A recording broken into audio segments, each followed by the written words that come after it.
السلام عليكم ورحمة الله وبركاته كسو دواada mar kale iyo janaalka cabdi janaal oo aan kusoo gudbino waxyaalaha isleenahay waxay anfacayaan ummadda Soomaaliyeed maalmaha waxaan gudaha ugu jirnay inaan isbarbar dhig ku sameeyno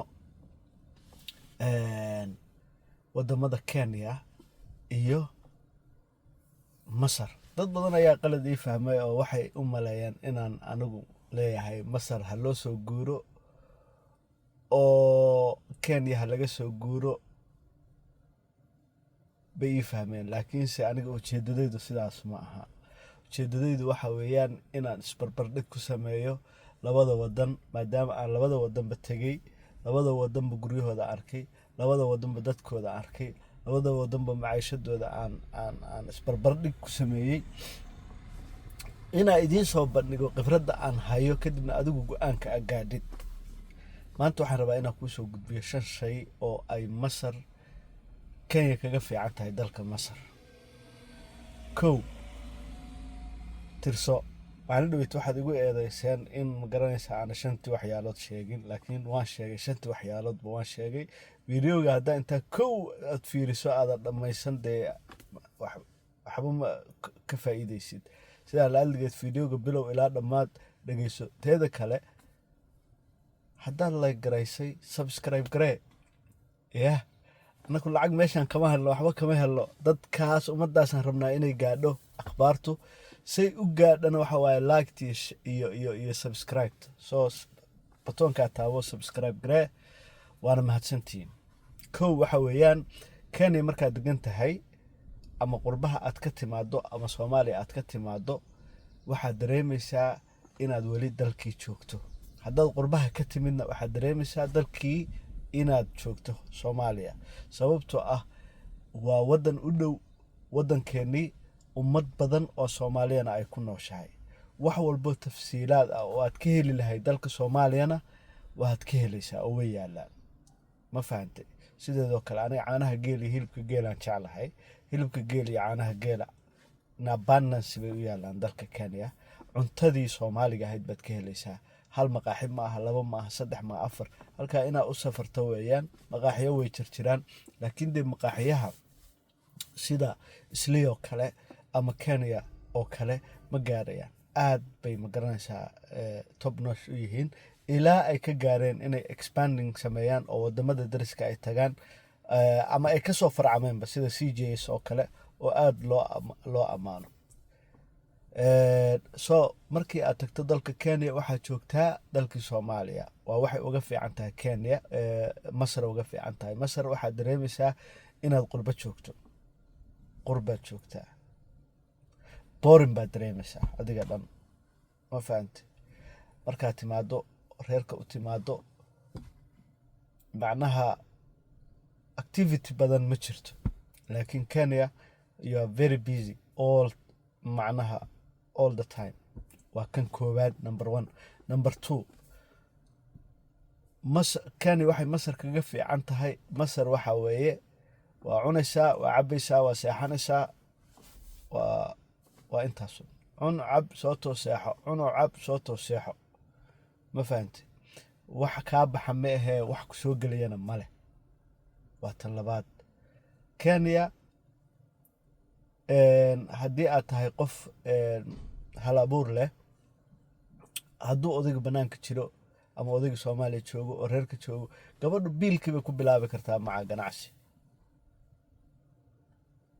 ma garanaysaa waa very easy inaad ganacsi bilowdo kadibna ganacsiga uu ku socdo ma garatay so Kenya qof ahaan iyo bad u kori kartaa ma garanaysaa ganacsi baad ka sameyn kartaa meel maanta dhan ay wax ka baxayaan oo ay wax ku soo galeen ma aha xogaa Masar ganacsi yar waa laga sameeyaa bibatooyin iyo meesha baatiga lagu gado iyo ma garanaysaa laakiin scale-ka Kenya oo kale male waa number 2 number 3 waxa weeyaan Kenya markaad muddo deganaato yacni waxaad macnaha wadankii waxbaad ku yeelan kartaa oo waad ku milmi kartaa wadankii waxaad qaadan kartaa ma garanaysaa wadanka sharcigiisa qaadan kartaa guryaad ka dhisan kartaa, beeraad ka dhisan kartaa, beeraad ka samaysan kartaa. qof kenyaan oo rasmi aad noqon kartaa ayadoon cidna ku faquuqayn, aadan ma garanaysaa geesna lagu saareen. masar waa laga yaabaa inaad guri ka gadan karto, guri ka dhisan karto, laakiin kenya maadaama dad soomaali ay degan yihiin oo region dhan oo soomaali ay yihiin, oo 42 tribe miya mise 43 tribe oo ka jirta kenya mid kamida ay tahay soomaali, gobolka ugu weynna ay degan yihiin, way sahlan tahay inaad ka noqoto member society-gaas. waana muhiim, wadan muhiima weeye oo ma garanaysaa yacni waa wadan dhaqaalihiisu kor u kacayo, aadna wax ku noqon karto, mustaqbalna leh, meel ilmahaaga looga tagana weeyaan. waa maadada saddexaad. maadada afraad waxa weeye xagga serviceska. alaaba dadku markay ka yimaadaan soomaaliya ama ma garanaysaa qurbaha ay ka yimaadaan, waxay u baahan yihiin serviceska in ma garanaysaa annaka ilmo badan baan wadanaa. ma garanaysaa guryo waaweyn baa la degayaa, oo ma garanaysaa apartmentiyo waaweyn baa la degayaa. ilmihii iskuul bay aadayaan, iskuulkii waa very hectic weeyaan, sida soomaaliya oo kale hectic weeye. marka reerku wuxuu u baahan yahay caawin, house help ama jaariyado buu u baahan yahay, shaqaalo u baahan yahay. waa very easy kenya in shaqaalo aad heshid, shaqaalahoodana way ka duwan yihiin ma garanaysaa kan masar oo kale. masar alaaba waxa shaqeeya oo dadka u shaqeeya waa dad kale oo soomaali weeye, oo ma garanaysaa dee waana fahmi kartaa qof soomaaliya qofkan wuu u tababaran yahay. kenya noloshay ka mid tahay inuu reerku uu ma garanaysaa qof u shaqeeya uu haysto. qofkaa u shaqeynayana waa qof u carbisan inuu shaqeeyo. waxaan ku garanaysaa inay tradition ay tahay dhaqan. guriga marka la dhisayo waxaa lagu leeyahay 4 qol iyo qolkii shaqaalaha, 5 qol iyo qolkii shaqaalaha, 2 qol iyo qolkii shaqaalaha. qol baaba loo dhisaaba, ma fahantay?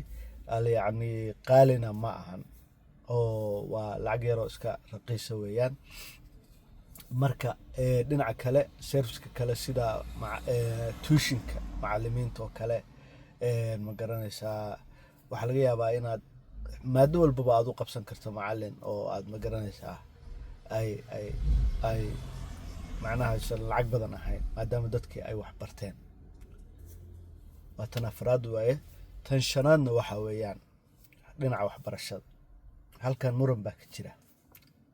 waxaa laga yaabaa dadka qaar inay yidhaahdaan masar jaamacatul azhar baa ku taalla, waa wadan horumaray, waxbarashadiisu way fiican tahay, sidee ku dhihi kartaa yacni kenya ka waxbarasho fiican? kenya waxbarashadeedu waxaan dhihi karaa waa natural, noloshay ka mid tahay, noloshay ka mid noqotay. qurbaha haddaad horta baahiyo kala duwan baa la kala leeyahay. qofka hadduu soomaaliya ka imaanayana baahi buu leeyahay markay waxbarashada tahay, markuu qurbaha ka imaanayana baahi buu leeyahay. waxaan is dhihi karaa qofka qurbaha ka imaanaya baahidiisii oo dhammaystiran, hadday diini ahaan lahayd iyo hadday danawi ahaan lahaydba, wuxuu ka heli karaa kenya, wuu ka heli karaa. dadka kenyaanka ah, for your information, wadamada sida jarmalka oo kale iyo waxay haddeertan heshiis la galeen in shaqaale civil servant ah ay ka soo qaataan dalka kenya.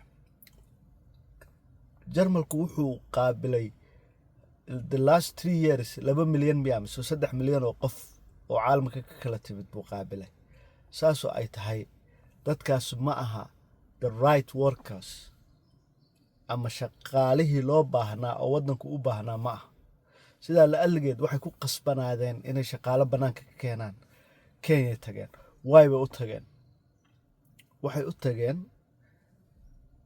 in dadka kenyaanka ay very highly educated ay yihiin. marka haddii aad ka timid wadanka qurbaha waxaa heli kartaa waxbarasho quality leh oo nooc walba ah. diintiina waa heli kartaa, iyadoo welibana dad soomaali ah ay ilmihii soomaaligii iyo diintii iyo dhaqankii iyo wixii oo dhan ay ku barayaan. dadka qurbaha ka yimid waxay u aadaan Masar diin bay u aadaan. diintii halkaanaad ka helaysaa iyadoo qof Soomaali oo ku dhigayo wiil Soomaali ilmaha quraanka baraya.